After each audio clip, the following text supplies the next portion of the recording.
Buenas tardes a todas las personas que hoy nos acompañan en este webinar que tiene como propósito generar dudas y resolver inquietudes que tengan las personas que nos acompañan.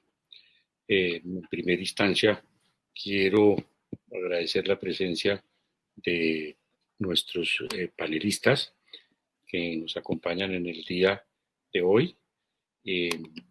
A Gabriel, que es moderador invitado de la Comisión de Regulación de Comunicaciones, con quienes hemos trabajado muchísimo en esto. Está también con nosotros Juan Bish, de Argentina, gerente de nuevos negocios de Gigaret de Buenos Aires. Gigaret es un grupo de profesionales argentinos que se asociaron para desarrollar, construir redes multipropósito y que son líderes en temas tecnológicos. Fueron precursores del Triple Play en Latinoamérica. También está con nosotros el ingeniero Alejandro Acosta, que es un ingeniero que pertenece a la NIC. Él en este momento se encuentra en Caracas. La NIC, para informarles a aquellos que no lo sepan, que seguramente serán muy pocos, es una organización no gubernamental internacional que tiene sede en Uruguay, creada en el año 2002. Su función es asignar y administrar los recursos de numeración de Internet, tanto en IPv4 como en IPv6. La ANICA se ha encargado de contribuir al desarrollo de Internet en toda la región. También está con nosotros Luis Hernán Ibáñez, ingeniero con maestría en comunicaciones de la Universidad de los Andes en Colombia. Él es encargado del despliegue de IPv6 para Colombia en la ETB. La empresa de telecomunicaciones de Bogotá es una empresa que fue fundada en 1884 y que ha contribuido con el crecimiento de las comunicaciones gracias a todos los servicios que ha desplegado de fibra óptica, televisión interactiva digital, móviles, etc. Y tiene el desafío de liderar la migración de IPv4 a IPv6. Esas son las personas que hoy nos acompañan. También quiero darle un especial agradecimiento a todas las personas de AndinaLink que hacen posible este evento. Luz Marina Arango, María Fernanda Gómez, Catherine Gómez, Amaury Pardo, que nos acompaña en la parte técnica, y Lucía Morales, que es nuestra coordinadora. De modo que a todos nuestros agradecimientos.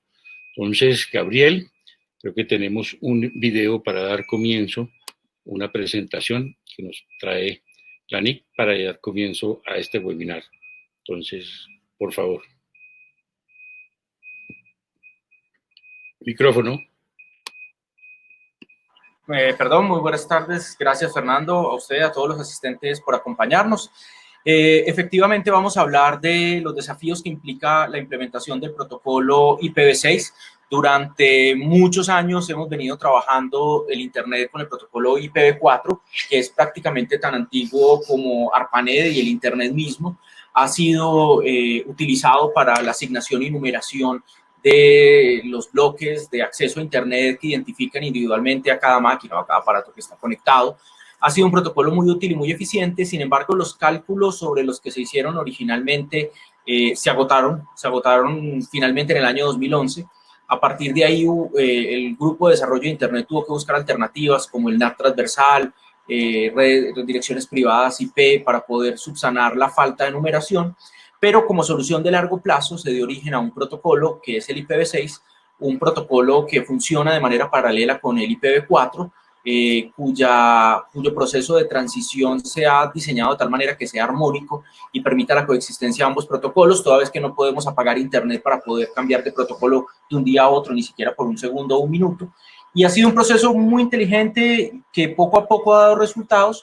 Y hoy en día vemos un crecimiento, ya luego de casi 8 o 9 años de lanzado el protocolo en toda América Latina, muy interesante. Entonces es de lo que vamos a estar hablando el día de hoy, pero por supuesto damos paso a nuestros expertos, en este caso Alejandro Acosta, quien es un panelista que ha participado en muchos de nuestros eventos de AndinaLink, todo un experto en conexiones de Internet, en protocolos IP, con quien recientemente escribimos un artículo muy interesante sobre el mito o no que existía de si ARPANET tuvo un origen militar. y que desmontamos con investigación que él ha venido trabajando durante varios años con varios de los que fueron fundadores de Internet. Entonces, creo que difícilmente hay una persona más idónea para contarnos sobre este tema, para hacernos la presentación y decirnos de qué se trata y cuáles son las características fundamentales que diferencian al IPv6, por qué es importante y por qué es fácil y transparente hacer la migración para los diferentes operadores del servicio de Internet, sobre todo los que se encuentran conectados con nosotros, pero también como información general de cultura para todos nuestros usuarios y asistentes. Así que, sin más preámbulos, y como lo dijo Fernando, Alejandro, adelante con la presentación y de antemano muchas gracias por acompañarnos.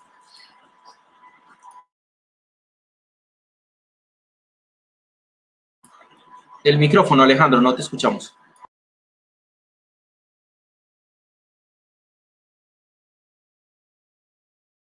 Okay. Bueno, estaba diciendo muchas gracias, Fernando, y muchas gracias, Gabriel, a los panelistas y, bueno, a Andinalink por hacer este evento realidad, ¿no? Yo sé que detrás de cada evento de esto siempre hay mucho trabajo organizativo, que mis felicitaciones y unos aplausos. ¿Se ve la presentación?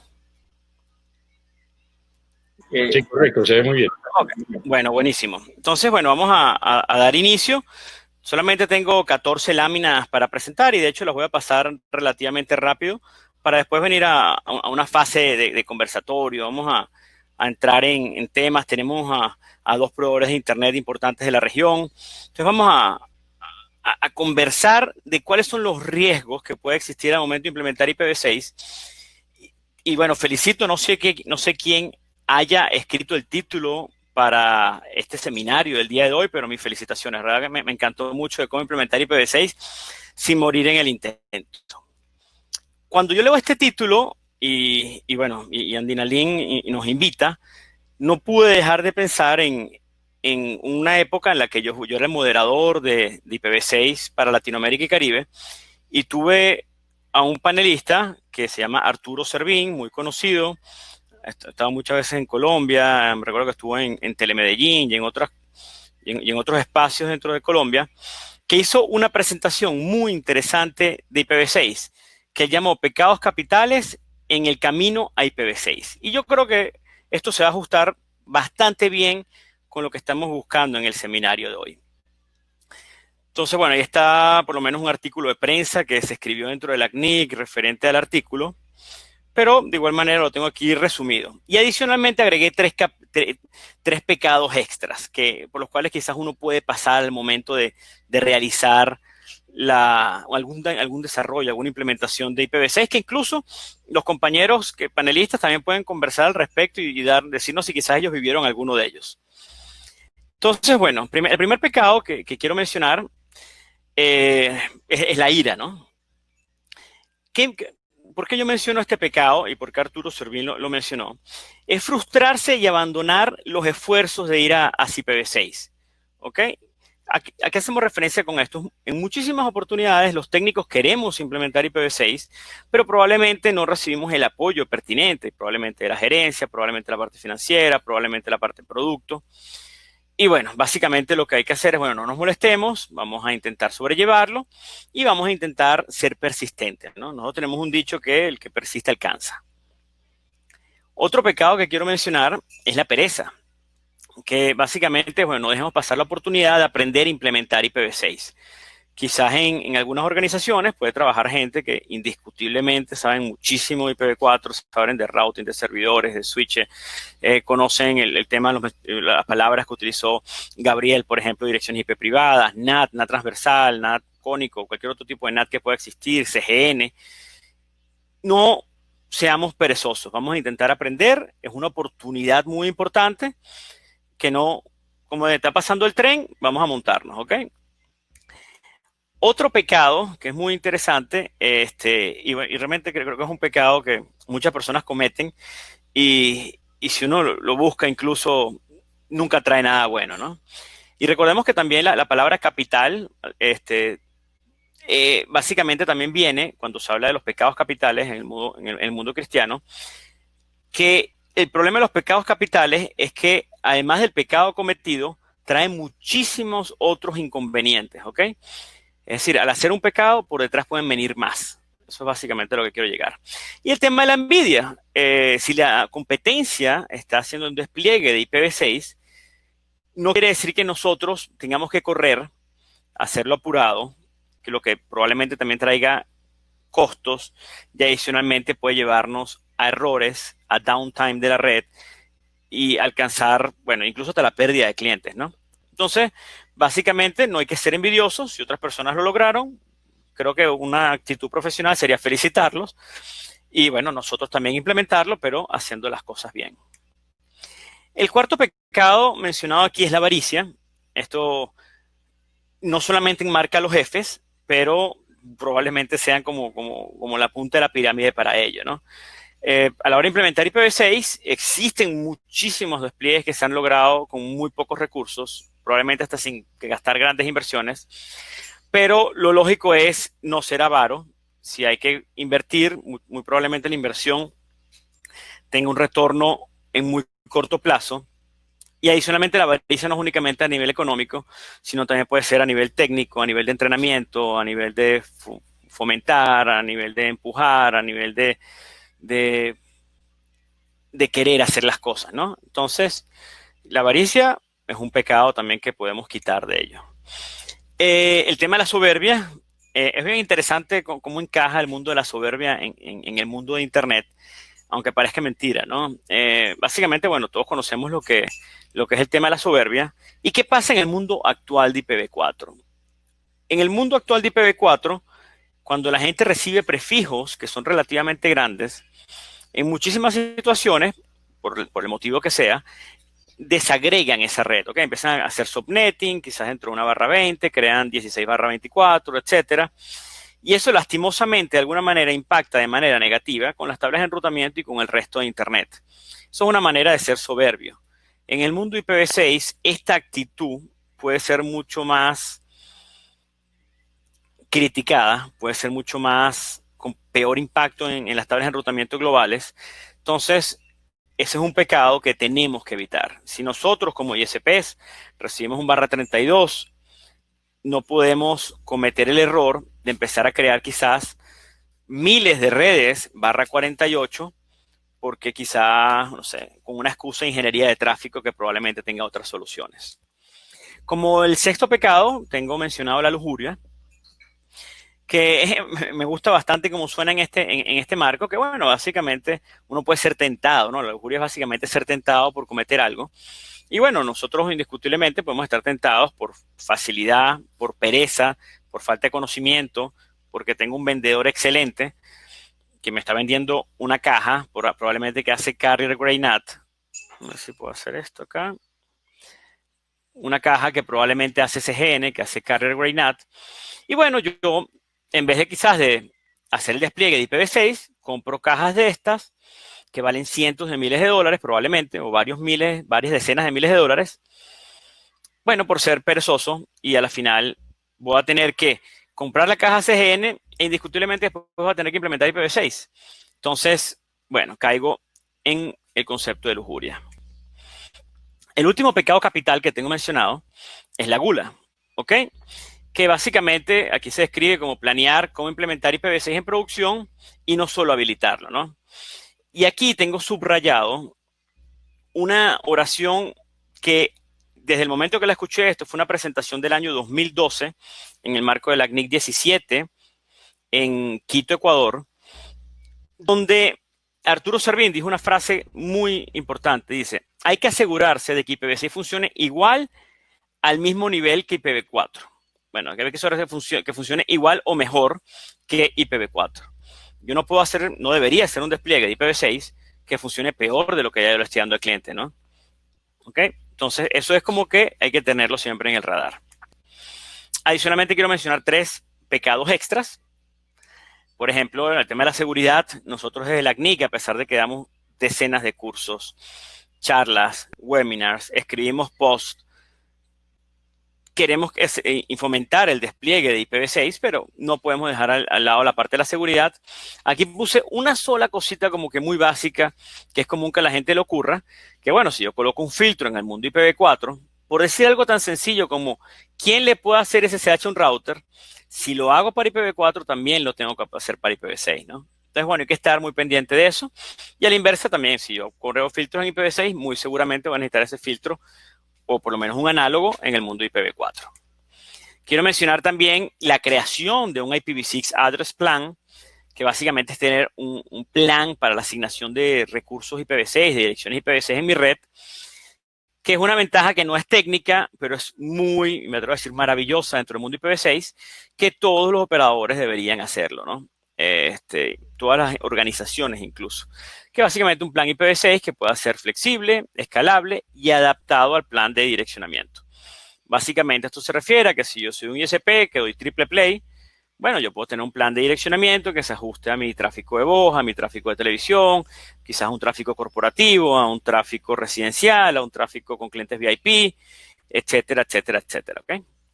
Y no hay que desperdiciar esta oportunidad porque después que uno tiene una red desplegada, hacer un plan de direccionamiento IPv6, todo es posible, pero indiscutiblemente va a ser relativamente engorroso. El último pecado que tengo, ya para finalizar esta fase de este seminario, antes de darle paso a mis compañeros, es un pecado extra, es relativamente técnico, señores, pero básicamente se llama PMTUD, que es el Path Max, que básicamente es el descubrimiento del MTU máximo en un camino, ¿no? Suena muy complicado, suena horroroso como pongo acá, pero ¿qué ocurre? Si nosotros no lo permitimos y el día de mañana hay un problema de conectividad, muy probablemente el problema va a ser de MTU, ¿ok? Entonces, yo permitiendo esto, básicamente voy a asegurar de que la conectividad de mi red sea bastante buena, va a ser perfecta, y si hay un error no va a ser debido a esto, ¿ok? Entonces, se han visto situaciones donde la gente hace un despliegue IPv6, lastimosamente, probablemente este descubrimiento se hace con paquetes ICMP, versión 6, de alguna manera bloquean este tipo de paquetes que se llaman packet to big y lastimosamente van a existir problemas de conectividad. Entonces, bueno, habiendo dicho eso, Gabriel, te dejo la palabra. Gracias. Muchas gracias, Alejandro. Creo que muy claro. Además, haces un resumen desde la experiencia de cuáles son los errores típicos que se cometen. Yo agregaría solo una cosa más que probablemente no es un pecado, pero sí está muy presente en todos y es el miedo, ¿no? Hay miedo de dar el salto, que yo creo que se suma a todos los pecados, incluso pues, puede ser el miedo sea la madre de muchos de esos pecados. Entonces, a eso hay que perderle. Fernando, y si le parece, a mí me gustaría que conociéramos con Luis desde EPB, cuáles son las consideraciones a partir de todo este mapa que nos hace muy bien Alejandro de los pecados y las características que debe tener el despliegue de IPv6.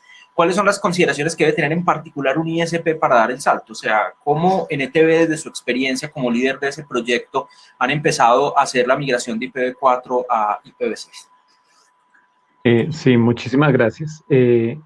Muy buena la presentación de Alejandro. Resume muy bien como todos esos pecados y de alguna manera los miedos que tenemos tanto los operadores, los fabricantes, cuando nos dicen se están acabando los recursos de IPv4, hay que pasar a IPv6 y tiene uno en contra el tiempo. Sin embargo, ¿cómo lo abordamos desde ETB? Pues ya hace muchos años empezamos primero nuestra participación activa en LACNIC.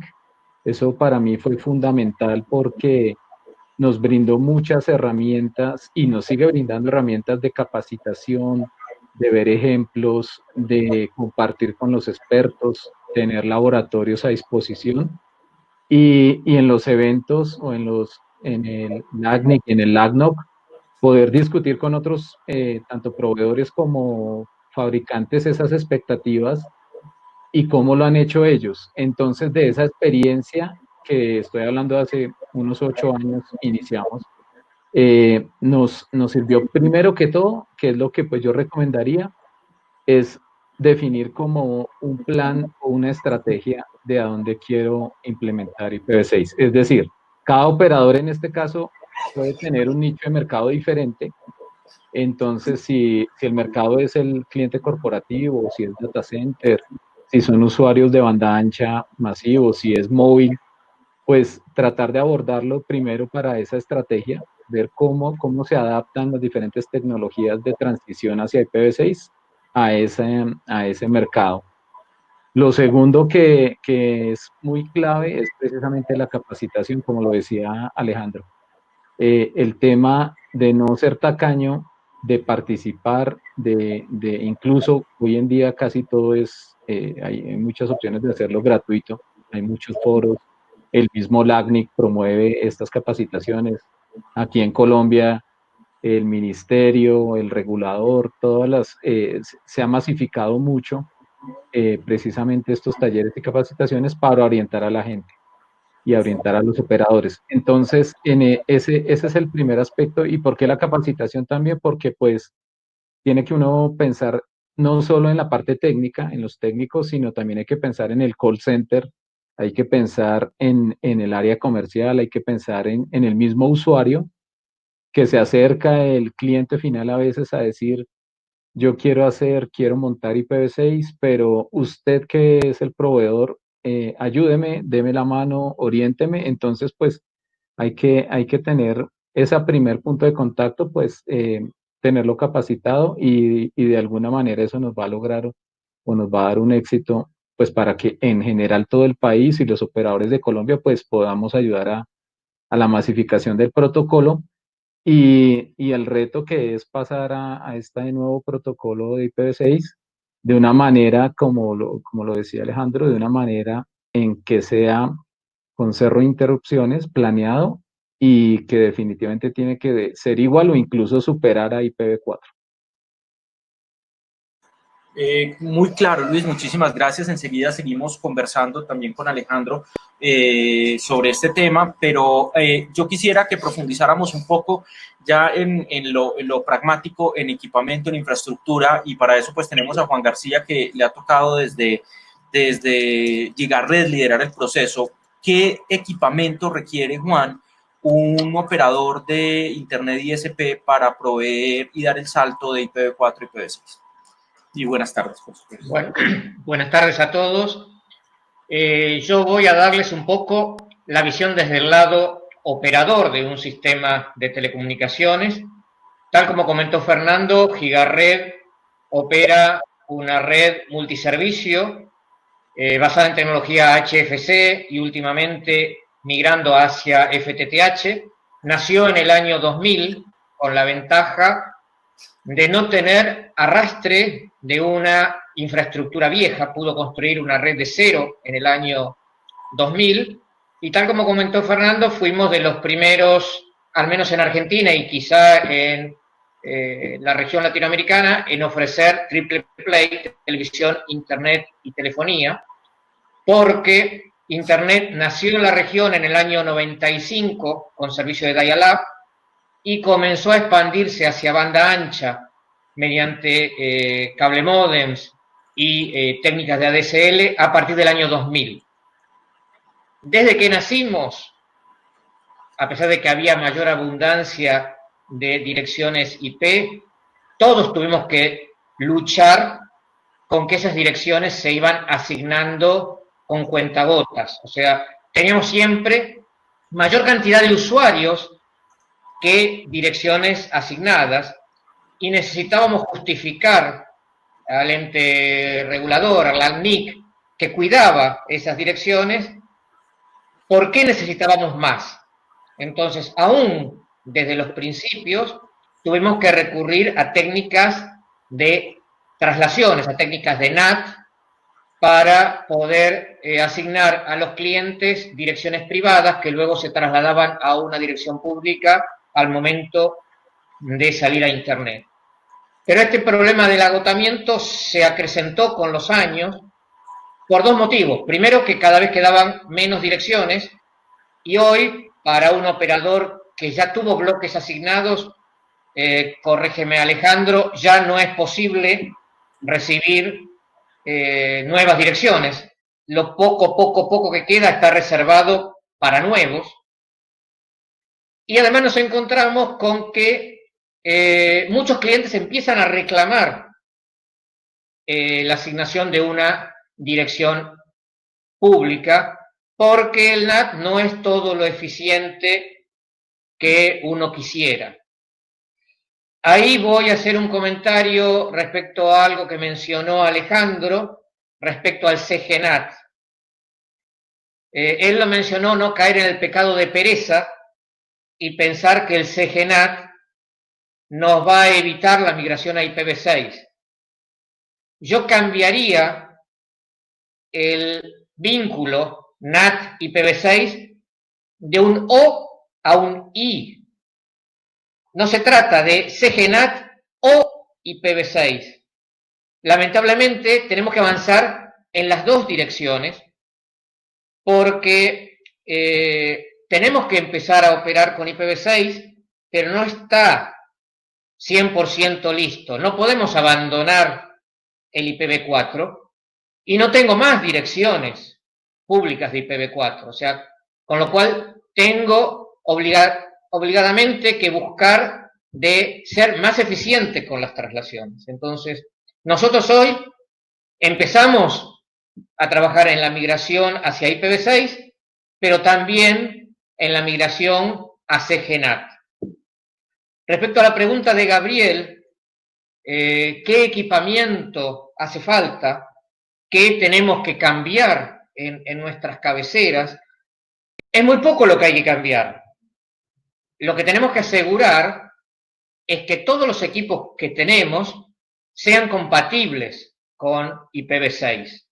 Desde la PC del cliente con su placa de red, que tiene que soportar IPv6, al equipo de cliente, que puede ser un cable módem o una ONT de fibra, que tiene que soportar IPv6, al equipo que le da servicio al cliente, que es un CMTS DOCSIS o un OLT de FTTH, que tiene que soportar IPv6, a mis switches y routers, que también tienen que soportar IPv6.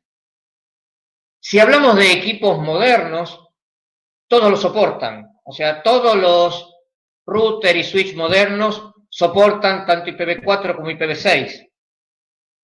Los CMTS DOCSIS, desde DOCSIS 3 para arriba, DOCSIS 3.0, DOCSIS 3.1 y ahora DOCSIS 4.0, soportan IPv6. Lo mismo que los cable modem, de 3.0 para arriba soportan IPv6. De 2.0 para abajo habría que verificarlo. Pero estamos hablando, bueno, puede ser que un operador pequeño todavía esté trabajando con tecnología que tiene más de 10 años de antigüedad y eso la puede colocar en el borde de la obsolescencia. En cuanto a la migración a IPv6, lo menciono y podrán profundizar más en detalle Alejandro y Luis después. Hay tres técnicas o tres posibles caminos. En el caso particular de Gigared, hemos optado por el que considero que es el más simple. IPv6 lamentablemente no es retrocompatible. Si yo migro todo a IPv6, los que no soporten IPv6 no van a poder correr IPv4 sobre una red IPv6.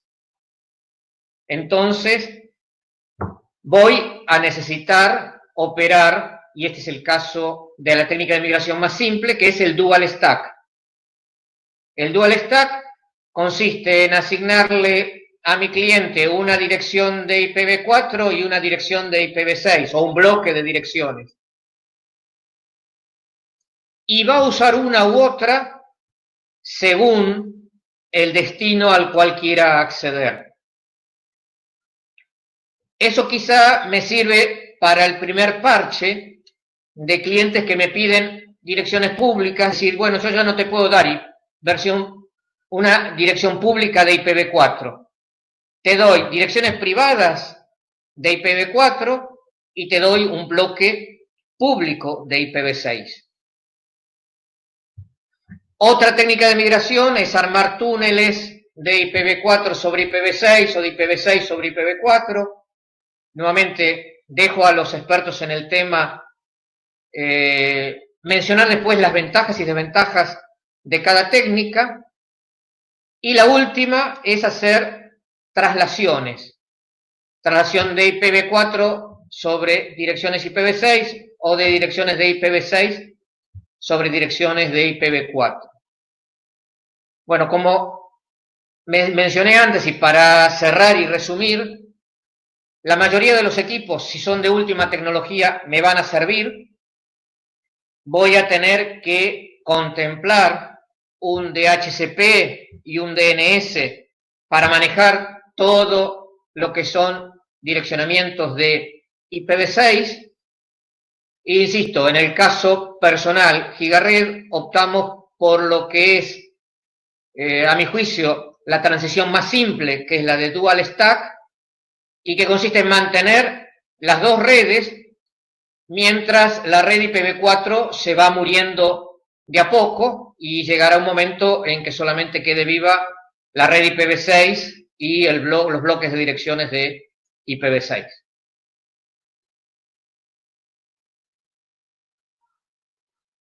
Muy bien, muy claro, Juan. Muchísimas gracias. Es mucho más simple a la larga de lo que podría esperarse. Alejandro, una pregunta recurrente que nos vienen haciendo en el chat es ¿de cuántos son los bloques que asigna la ACNIC y cuál es el procedimiento para asignarle un bloque a un operador? Pero a mí me gustaría que fuéramos a algo más atrás, una capa más básica. Expliquemos qué es un bloque, por qué se habla que son de 48, de 32, de 16, a qué se refiere eso, cómo se asignan, cómo lo recibe el ISP y cómo el ISP a su vez se lo puede asignar a sus usuarios. Expliquemos de manera muy básica ese tema para nuestros asistentes, por favor. Vale, claro, Gabriel. Bueno, básicamente cuando uno habla de bloque, habla de prefijo. Ahora vamos a explicar también qué es un prefijo. Básicamente cuando uno habla de qué tamaño es el bloque, de qué tamaño es el prefijo, se refiere básicamente a cuántas direcciones IP están recibiendo. Eso básicamente. Sí, ¿qué ocurre? Cuando hablan de la barra 32, barra 48 y eso, que es lo que básicamente está preguntando Gabriel y que también lo he visto en el chat, si nosotros lo comparamos con el mundo IPv4, se refiere a lo que es la máscara. Nosotros en IPv4 estamos acostumbrados a ver quizás una dirección IP que quizás es 200.7.45.0 y la máscara es 255.255.255.0. ¿Qué pasa? En el mundo IPv6 esa máscara no se escribe de esa manera, sino se escribe con la barra, ese que se menciona, una red barra 48, una red barra 32, ¿ok? Eso en el argot del mundo de redes se conoce como una anotación CIDR, que significa Classless Interdomain Routing. Entonces, una vez más, ¿qué es un bloque? Es la cantidad de IPs que recibe la persona. Si lo llamamos al mundo IPv4, si por ejemplo uno le dicen una red barra 24, se refería a una red clase C, que son 255 hosts, 255 equipos. En el mundo IPv6, bueno, habría que elevarlo al mundo IPv6, que son 128 bits, según la longitud de prefijo, que básicamente es la máscara. Bueno, habiendo dicho eso, ¿qué es lo que entrega la ACNIC? La ACNIC entrega, por defecto, dependiendo de la organización solicitante, dos tamaños de prefijo. Si es un ISP, si es un proveedor de Internet, asignamos un barra 32. Y si es un end user, una organización, digamos, una compañía, un banco, una universidad, asignamos por defecto una red barra 48. Hago la acotación de que es por defecto porque siempre, bajo ciertas políticas, se puede solicitar más. Si es un ISP que quizás es muy grande dentro de Colombia o dentro de otra parte de Latinoamérica, que está en varios países, perfectamente puede justificar, mira, un barra 32 es muy pequeño, yo quiero un barra 30, un barra 28. Y bueno, siempre que esté justificable, la ACNIC no va a tener inconveniente en darlo. ¿Cuál es el procedimiento? Ustedes entran, abren un usuario dentro del website de la ACNIC, dentro de nuestro portal. Esta es la manera moderna de hacerlo, antes era un poquito más complicado. Y bueno, básicamente después que tienen su usuario y su contraseña, hay una parte dentro del portal de la ACNIC donde ustedes agregan, ustedes indican solicitud de IPv6. Entonces allí le va a decir, ¿usted es un end user o es un ISP? Básicamente ISP también se puede ver como aquella institución que asigna más IPs a otras organizaciones, ¿ok? Y bueno, básicamente allí ustedes van a entregar, van a poner, si es posible, cuál es el tamaño solicitante, quiénes son ustedes, qué hacen. Nada más entregamos a personas jurídicas y después de ello puede venir una especie de conversación entre la CNIC y la institución. Por ejemplo, mira, por favor, dime cuál es tu plan de crecimiento dentro de 12 meses, 24 meses. Por favor, entrégame, me falta el identificador en tu empresa jurídico. Y así sucesivamente se van haciendo preguntas. Y bueno, ¿y cuál es cuando la CNIC anuncia, entrega o no un prefijo? Cuando se cumplan las políticas. Recalco esto porque la CNIC no es un policía. Nosotros seguimos las políticas construidas por la misma comunidad, donde cualquier persona las puede construir. Y bueno, ya después de eso, ¿cómo se entrega? Básicamente, al haber creado el usuario y haber creado la organización, la persona va a tener un Organization ID, un ID para la organización, y la CNIC a la final le va a entregar ese prefijo, no a la persona que lo solicitó, sino a la organización. Y eso sería básico. Después de eso ya tiene derecho de uso, etcétera, etcétera. Eso fue muy resumido, ¿no? Por detrás puedo extenderme mucho, pero por honor al tiempo no me extiendo más. Es muy claro, Alejandro, y creo que ha sido una explicación que le permite comprender a los diferentes proveedores y personas interesadas en el tema, entender cómo se accede y cómo lo puede hacer. Hay una última pregunta sobre eso. ¿Hay restricciones por parte del ACNIC de a quién no se le entrega? Ya dijiste que solo personas jurídicas, entonces personas naturales más. ¿Qué otras restricciones existen para no asignar o sí asignar los bloques? La única restricción es que no cumpla con las políticas de la CNIC. Básicamente eso sería todo. Y voy a hacer una acotación y discúlpame, voy a rescatar un comentario de Juan que él pidió explícitamente. Por favor, Alejandro, corrígeme en esto. Él había dicho que direcciones IPv4 solo para nuevos entrantes. Ya ni siquiera eso, Juan. Desde agosto no tenemos ni siquiera direcciones IPv4 para nuevos entrantes. Ahorita hay que anotarse ahorita todo ya en el mundo IPv4 está un poco más enredado y por eso mis felicitaciones a Andy Lalín en haber hecho este webinar, porque es importante que la gente tome conciencia que ya IPv4 100% se agotó.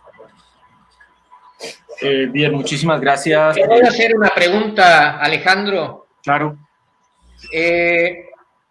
Por ahí anda dando vuelta un mercado negro de IPs. Brokers o revendedores de IPs. ¿Qué sabes de eso? ¿Es algo confiable? ¿Es algo para comprar en la dark web y pagar con bitcoins? ¿O es simplemente alguien que tiene bloques que no usa, que como todo lo que escasea, el valor crece? Si yo tengo un bien codiciado y es un pecado capital, tengo un bien codiciado y que no uso, lo vendo caro.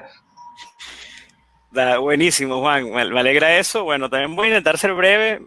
Eso está para otro webinar, te comento. Les comento. Es muy interesante ese tema. Y el personaje es algo que a mí me ha interesado mucho. Ciertamente ya existe desde hace muchos años, un mercado negro, por ponerle un término, de direccionamiento IP. Que, claro, un mercado que se está volviendo tan negro que entre los registros regionales nos hemos dicho, miren, señores, cuando no puedes contra ellos, únete, ¿no? A veces hay un dicho que hay que hacerlo. Entonces, lo que hemos intentado convertirlo en un mercado gris y estamos ya intentando que sea blanco. Porque es todo el tema del negro, el gris y el blanco.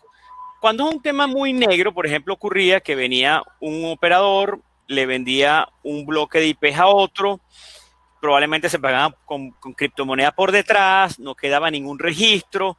Si el día de mañana había un ataque, había un abuso con esos recursos, ¿a quién ibas a ir tú? No sabías quién era el que las estaba usando, probablemente el que las vendió o las entregó no sabía mucho tampoco. Después existió algo un poquito más blanco, más gris todavía no llegó a lo blanco, un tema un poco más gris, donde el registro ya se realizaba dentro de los juiz, para que la gente pudiese saber, este prefijo es de el proveedor ACME y se lo está entregando al proveedor Z. Entonces ya por lo menos algo se sabía. Todavía el propietario seguía siendo ACME, pero ya por lo menos sabías que era Z el que lo usaba. Y hoy en día y ya ha habido una curva interesante de aprendizaje, está permitido explícitamente las transferencias intra-RIR, y te voy a hablar particularmente de la CNIC, porque no necesariamente en el resto, es algo muy parecido, pero te hablo, la CNIC es el que más tengo conocimiento, que significa que puede venir un proveedor de Colombia, entregarles IPs a Argentina, claro, todo, ahora sí es algo completamente blanco, legal, sin criptomonedas, ni mucho menos, si no, bueno, se entregan y todo queda legal, tú lo entregas, lo usa y queda como propietario el que lo recibe, que es básicamente lo que se quería. Y ahora, recientemente, desde hace unos 3 meses, por parte de la CNIC, también lo estamos permitiendo interrir, es decir, un recurso probablemente de Chile puede ser transferido, digamos, a España y puede ser utilizado legalmente en España y lo recibe RIPE, que es el LACNIC europeo, lo recibe el registro de regional, y bueno, básicamente todo queda claro como lo se esperaría para una Internet, dando un poquito más de seguridad por los antivirus, por los ataques, y puedan ser contactados a las instituciones pertinentes. Muchas gracias, Alejandro y Juan.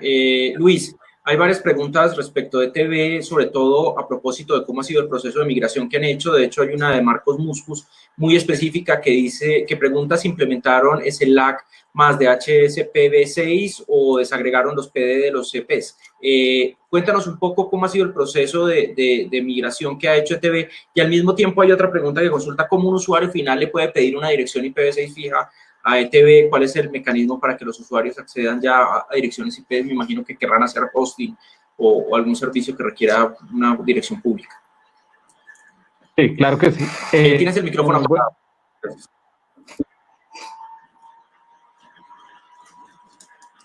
No te escuchamos.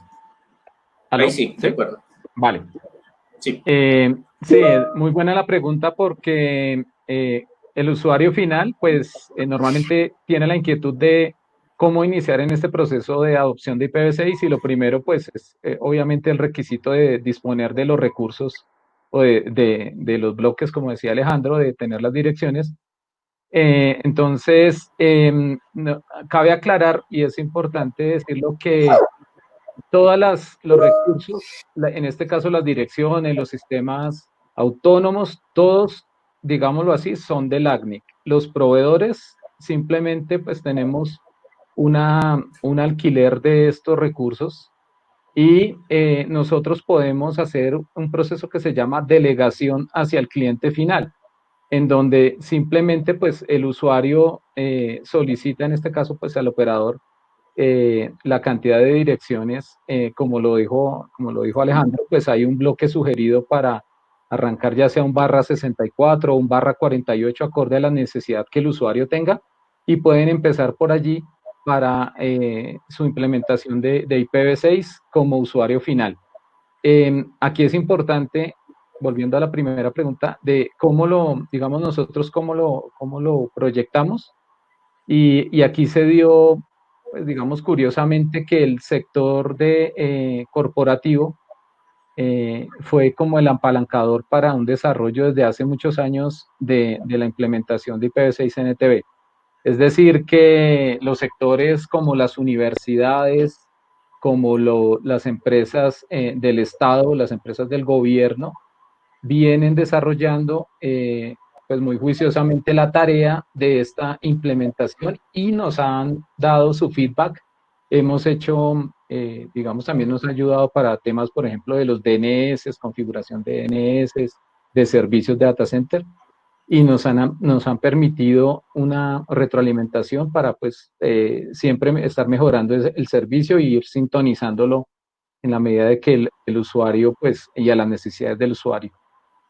Sobre la pregunta puntual, para el sector corporativo, pues lo apuntamos y estamos trabajando con soluciones o métodos de transición en dual stack, y para el mercado masivo o para el sector masivo, en donde pues ETV tiene una presencia muy fuerte en DSL y en fibra óptica a la casa en Bogotá. Efectivamente estamos haciendo unas pruebas y una implementación con DHCP Prefix Delegation finalmente hacia el usuario.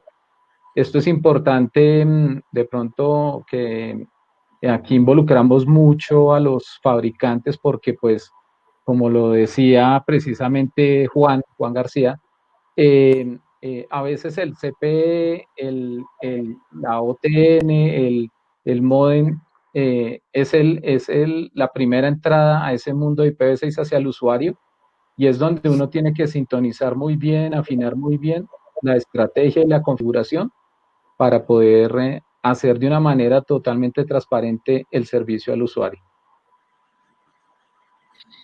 Gabriel, permítame un segundo. Es que interceder por los usuarios finales, pues es una cosa que es la que a mí me preocupa. Realmente al usuario final es el que le interesa saber cómo va a funcionar y cómo lo va a afectar este tema. Hay personas que en el chat dicen es que no sabemos si esto va a hacer más lentas las comunicaciones, las va a ser más eficiente, va a haber algunas aplicaciones que no se pueden utilizar mediante este IPv6, o hay nuevas aplicaciones que sí se puedan aparecer o que sí se puedan implementar añadiendo funcionalidades para distintas que no resistía el IPv4. ¿Qué nos pueden decir sobre ese tema? Tal vez Alejandro.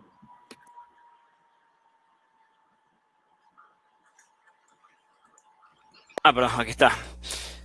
Bueno, tu pregunta es excelente y te comento más o menos qué ha ocurrido a mí siempre me gusta a veces decir un poquito de historia para que sepan cómo hemos llegado a donde estamos, ¿no? Toda tu pregunta se enmarca en trabajos que ha hecho la IETF. La IETF básicamente es la organización que realiza estándares a nivel de IP, completamente a nivel de IP.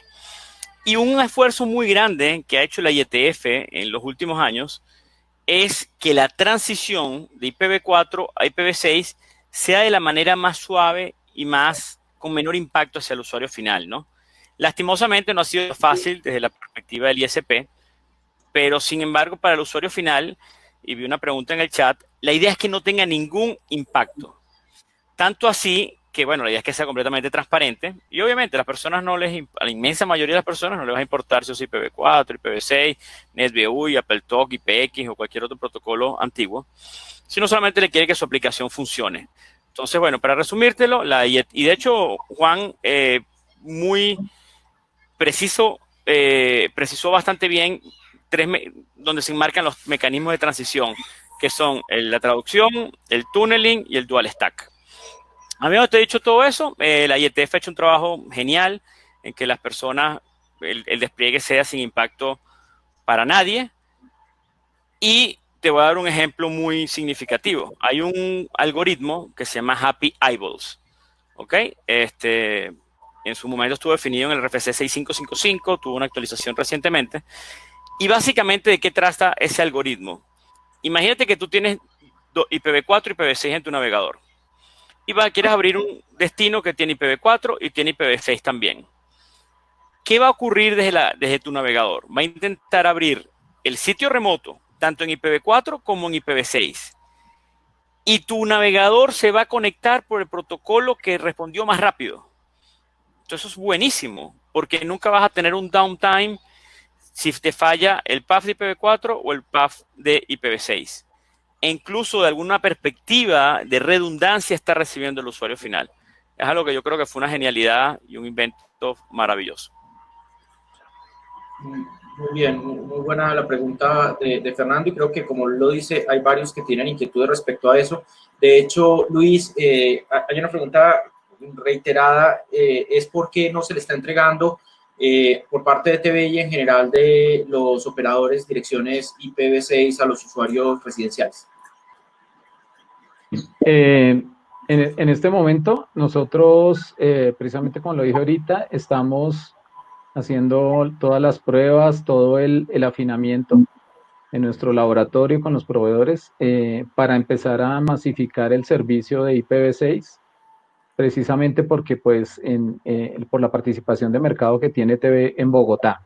Entonces, precisamente cuando hablaba de la estrategia, cuando arranca un operador, nosotros iniciamos por el segmento de gobierno, el segmento corporativo, y durante este año y el próximo año vamos a estar haciendo pues todas las pruebas de servicio para poder masificarlo hacia el usuario residencial, usuario de banda ancha. Sí, que son varias las preguntas que hay en el chat sobre el tema. En este momento, efectivamente, no estamos entregando IPv6 a usuarios residenciales ni segmentos de red de IPv6 a usuarios residenciales, solo a los usuarios corporativos y de este sector que requieren IPs fijas.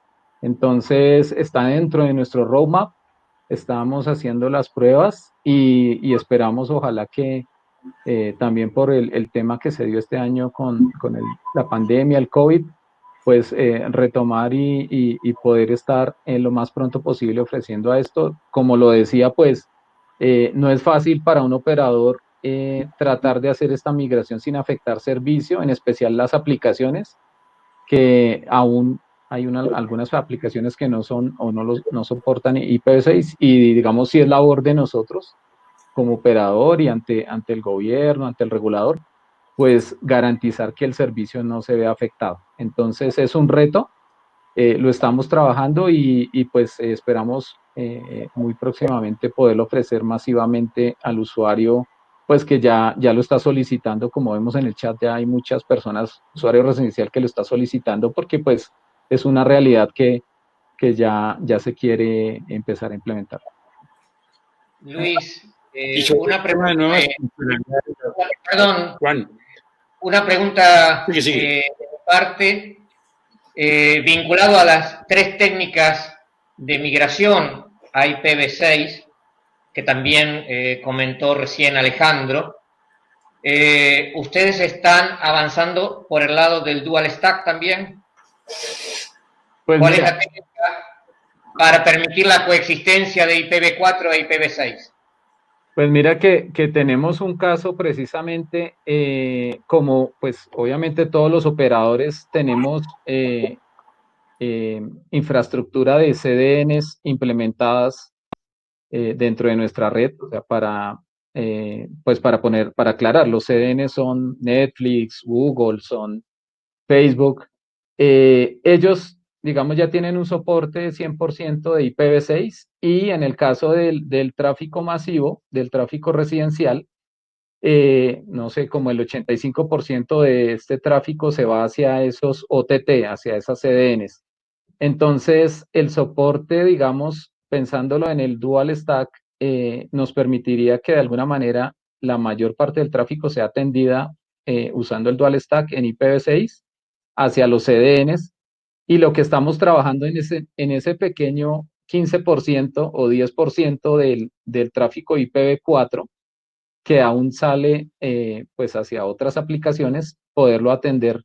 Y precisamente ahorita hago la cuña y hay un taller muy bueno en LACNIC que es precisamente implementación de IPv6 en redes masivas. Se lo recomiendo, pues lo estoy tomando y hay unas recomendaciones que vamos a revisar y validar precisamente para poder atender ese pequeño porcentaje de tráfico IPv4, pero que sigue siendo vital para garantizar el servicio. O sea, no podemos hacer una migración de IPv4 a IPv6 porque el 100% de Internet no es IPv6. Tenemos que pensar en una coexistencia de IPv4 con IPv6. Y al menos de mi lado, y por lo que veo también es lo que han hecho ustedes, el dual stack es el camino de transición menos doloroso. Sí, totalmente de acuerdo. Obviamente, como tú lo decías ahorita al comienzo, los operadores en Colombia, todos creo que implementamos también Carrier Grade NAT. ¿Por qué? Pues porque de alguna manera también es un mecanismo válido de transición. No es el más santo, llamémoslo así técnicamente, pero que de alguna manera nos permite tener o tener un tiempo para pensar en el verdadero escenario. Entonces, hoy que tenemos una parte con Carrier Grade NAT, una parte en Dual Stack, y yo le apostaría, digamos que a que el Dual Stack nos va a impulsar y precisamente hacer la transición más calmada, más programada para, pues, digamos, hacerlo bien, ¿sí? Digamos, los operadores tenemos el reto de que no podemos hacerlo mal porque al usuario, para el usuario debe ser totalmente transparente. Bien, continúan, digamos, las dudas respecto a los bloques, pero adelante, Fernando, por favor. Mira, es que sé que mi preocupación con el usuario final, que realmente es el que nos sostiene a todos, eh, y como motivación para los prestadores del servicio, se podrán ampliar o mejorar algunas de las funcionalidades con el IPv6 frente a lo que era el IPv4. Yo creo que ese sería un buen comentario de parte de ustedes. Me inclino para que me empiece a contestar Luis, si eres tan amable. Sí, claro, con mucho gusto. Yo veo dos puntos que IPv6 favorece y bueno, no soy el más experto en el tema de seguridad, pero el primero es ese. IPv6 creo que nace o nació partiendo de los errores que tuvo IPv4. Entonces fortalece primero el tema de seguridad y eso va a permitir que pues, los desarrollos en Internet sobre IPv6 pues se ayuden, o sea, IPv6 colabora el tema de seguridad, que esto cada vez se vuelve más importante para los desarrolladores de aplicaciones, para el desarrollo digital que tenemos. Y lo segundo, pues que permite hacer de una forma más ordenada el crecimiento de Internet. Es decir, aplicaciones, bueno, más que aplicaciones, una realidad que está hoy en día, el Internet de las cosas, todo el desarrollo que se viene de 5G se basa, o sea, supone ya que IPv6 está porque la cantidad de dispositivos a conectar ya es algo que ellos no tienen, se despreocupan de eso. ¿Sí? Digamos, IPv6 lo debe resolver y entonces nos permite esos retos. Primero, la masificación de banda ancha, que pues es un reto para Latinoamérica. Y segundo, hacerlo de una manera segura. Entonces, el usuario debe sentirse seguro y debe también, digamos, despreocuparse de que la cantidad de dispositivos que tenga ahí no va a ser un impedimento para que logre su conexión a Internet.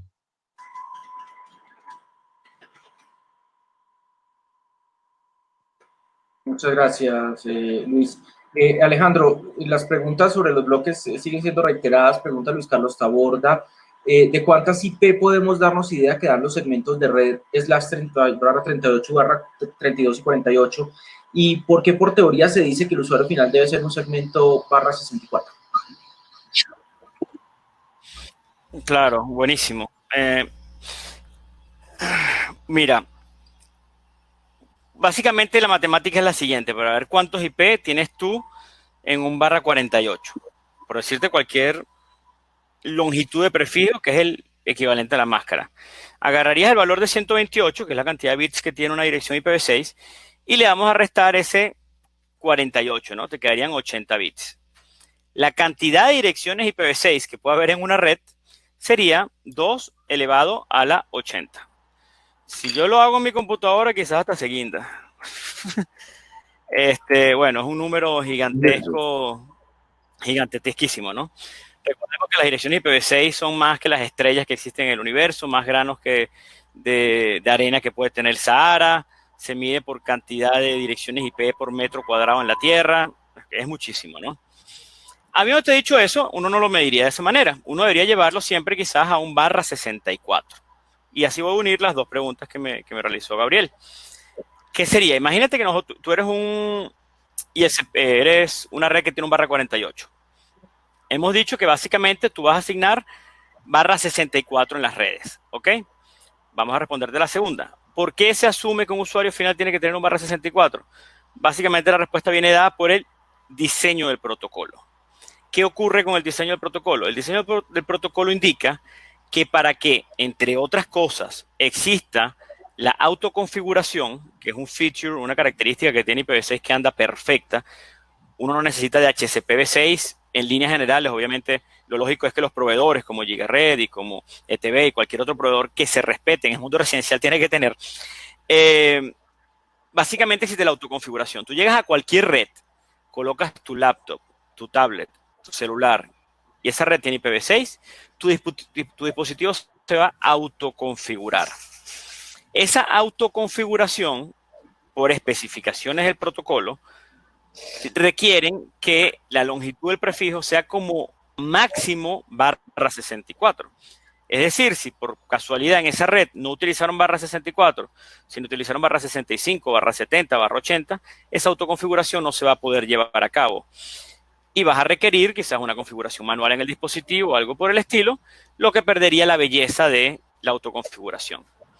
Habiéndote dicho eso, sí puedes tener redes más chicas a /64, pero con el riesgo de que vas a perder varias características. Otras características que se pierden, por ejemplo, por mencionarte alguna otra, es el SEND, el Secure Neighbor Discovery, y algunas otras.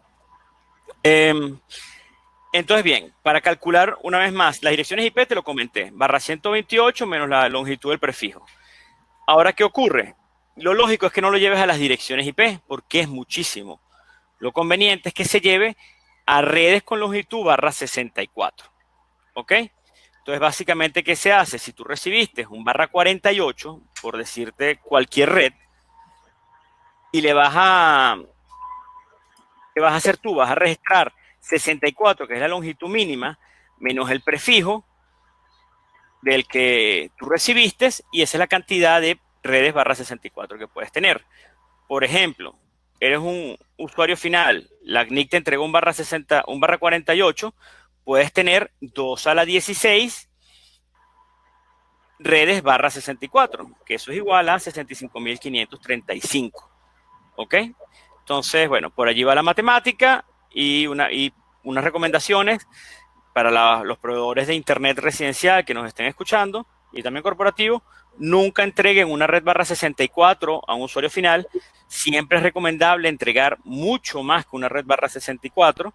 Hay gente que incluso entrega /48, los end user, /56, /52. Mi recomendación es como mínimo un /56, por decir algo. ¿Por qué menciono eso?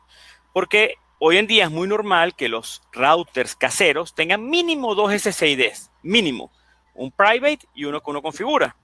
Y en cada red se recomienda tener diferentes /64. Y obviamente, si yo entrego un /64 a un cliente, no puedo lograr eso. Bueno, creo que espero haber respondido la pregunta. Sé que pudo haber sido enredado, pero si quedó alguna duda, por favor no duden en reestructurarla y me esfuerzo un poquito más en responderla más ordenadamente en la próxima oportunidad.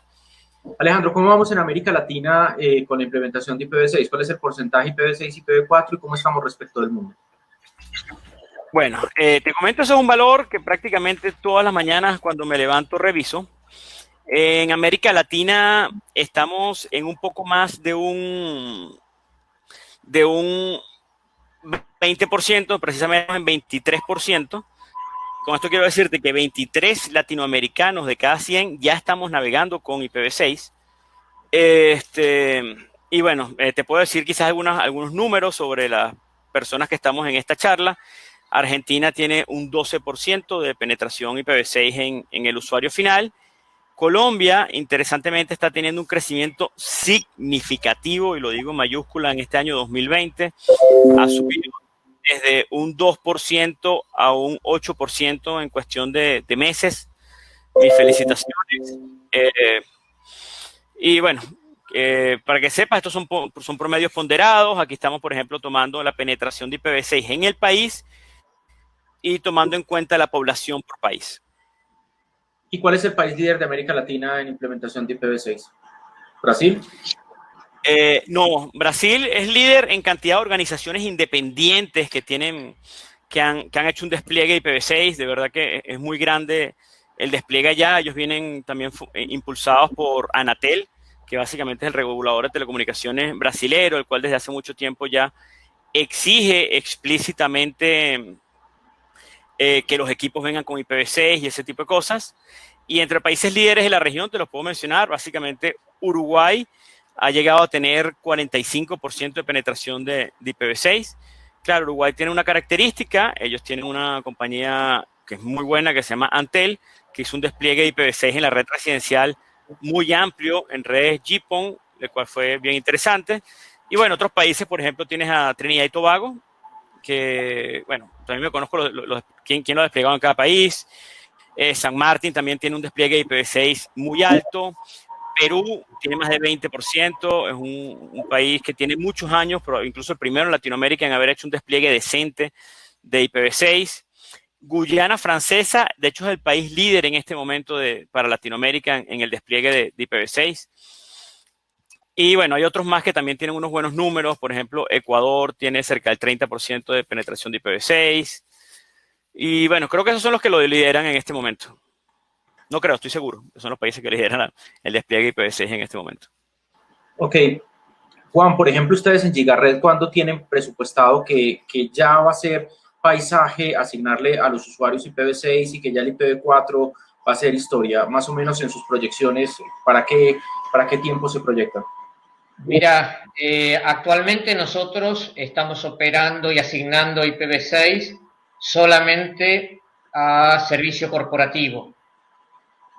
Tal como comentó Luis, estábamos contemplando extender esto al mercado masivo, al mercado residencial, pensando en todo lo que son las CDN de Netflix, Google, etcétera, porque el tráfico de las CDNs representa las 2/3 partes del tráfico total. Lo fuimos haciendo gradualmente para hacer experiencia con el tema del Dual Stack. Hay que reconocer que para todos nosotros esto es algo nuevo y la parte de investigación y capacitación está a la par de la inversión en equipamiento. Entonces, comenzamos con pruebas en entornos reducidos y clientes corporativos. Probablemente estamos hablando del 2021-2022 para empezar a masificar. Ok, y en el caso de ustedes, Luis. Sí, estamos como alineados precisamente con Juan porque el sector corporativo, pues digamos, ya está muy adelantado. Y digamos, para el sector masivo, el usuario residencial, pues estamos trabajando para estar en 2021, 2022, implementarlo, digamos, vamos a ir atendiendo los segmentos, probablemente primero los usuarios que atendemos con cobre, con DSL y posteriormente los usuarios de fibra óptica. Una pregunta, Alejandro, ¿por qué los operadores móviles no han impulsado más la masificación cuando ellos, digamos, son mucho más concentrados en operación y pueden manejar bloques más grandes? Desde tu perspectiva, ¿por qué no han sido los grandes jalonadores de la migración? Gabriel, ojalá te tuviese una respuesta concreta a la pregunta. Y te comento que es un efecto extraño en nuestra parte del planeta, porque no se ha comportado de esa manera en el resto del mundo. El resto del mundo, lo que hemos visto es que despliegan primero IPv6 en redes móviles, obviamente LTE, 5G hoy en día. Me encantó cuando Luis mencionaba la parte de 5G, porque, bueno, es una red como que existe mucha confianza, a pesar de todos los rumores que pueden existir por allí. Y bueno, nuestra parte del planeta sí es interesante que el despliegue se ha hecho más que todo en redes fijas, y lo que nos extraña es que obviamente todas las redes son diferentes, todos los dispositivos, las marcas son diferentes, el soporte de los fabricantes es diferente, pero nuestro entender es que es más sencillo hacer un despliegue en redes móviles que en redes fijas. Así que la respuesta, lamento decirte, Gabriel, no te tengo una respuesta concreta. Ok, y una pregunta adicional que nos hacen es si en IPv6 ya no se habla de IPs públicas. Buena pregunta. Hace ratico alguien mencionó esa palabra también, y ya la palabra pública, a pesar de que existen, no se utiliza. El análogo de una IP pública en IPv6 se conoce como IPv6 global, pero en la práctica es exactamente lo mismo. Que es una IP pública que alguien te puede alcanzar de internet, en IPv6 se conoce como IPv6 global, pero es lo mismo. Ok, creo que ha sido muy claro este panel. Realmente me da la impresión que es muy ilustrativo y rompe muchos mitos que existen respecto del tema. Hemos abordado casi que 360 grados el asunto, pero indudablemente, pues como lo ha dicho Luis, la invitación es que la ACNIC todo el tiempo ofrece capacitaciones y todo tipo de servicios de asesoramiento, acompañamiento. Entonces, pues pierdan el miedo, busquen a la ACNIC, que indudablemente pues es la autoridad en el tema, es quien representa en América Latina todo el tema de asignaciones, y ellos los pueden ayudar. Yo por lo que he notado en muchas conversaciones que tengo con operadores, es que lo que más hay, además de los 7 pecados capitales, es miedo y desconocimiento. Entonces, de alguna forma, si se promueve un mayor conocimiento, se pierde el miedo que hay respecto al tema y simplemente se hace un ejercicio de acercarse a la autoridad competente en esa materia, pues se pueden dar avances que permiten tomar decisiones como las que anunciaba Gigarredo de TV, y es que en 1 o 2 años pues prácticamente va a ser paisaje la implementación del IPv6, y eso se debe a que pues han justamente tomado todas las medidas en su momento necesarias para poder llegar a este modelo. Creo yo, y en eso coincidimos todos, que ya no da más espera, es decir, son 8 o 9 años de implementación y ya todas las posibles excusas se vencieron. O sea, ya en este punto lo único que queda es dar el paso IPv6, porque no hay más direcciones IPv4, porque no tiene sentido, es un protocolo literalmente obsoleto en número de asignaciones en temas de seguridad, y ya el IPv6 ha demostrado ser un protocolo robusto, confiable, que en países del primer mundo, como lo decía Alejandro, ya es paisaje, y indudablemente en América Latina en los próximos años debemos que dar el salto. Es importante tener en cuenta pues que los estados y los gobiernos promueven la implementación, pero al mismo tiempo, dado el principio de neutralidad de red, no es responsabilidad de los gobiernos fijar límites o presionar la migración, porque debe haber, digamos, un respeto sobre la autonomía de cada uno de los operadores y proveedores de servicios. Es un asunto más de autorregulación y de gobernanza de Internet, que es básicamente el principio sobre el que funciona la red, que un tema de política regulatoria. Entonces, lo que queda acá es perder el miedo, investigar, indagar, no cometer los 7 pecados capitales que ha mencionado Alejandro, que me fascinó el concepto, acercarse a los expertos, y yo diría que si logramos cumplir esa fórmula, muy probablemente si volvemos a hacer un panel de estos en el 2022 ya podemos hablar del 50 o más % de migración a IPv6, y pasada la mitad ya sabemos que eso se vuelve un efecto dominó, porque prácticamente en 3 o 4 años desaparece por completo IPv4, que es lo que se busca con el proceso de migración transparente, incluso con el Dual Pack. Entonces, a todos, muchísimas gracias, y Fernando, lo dejo para que usted concluya y cierre, por favor.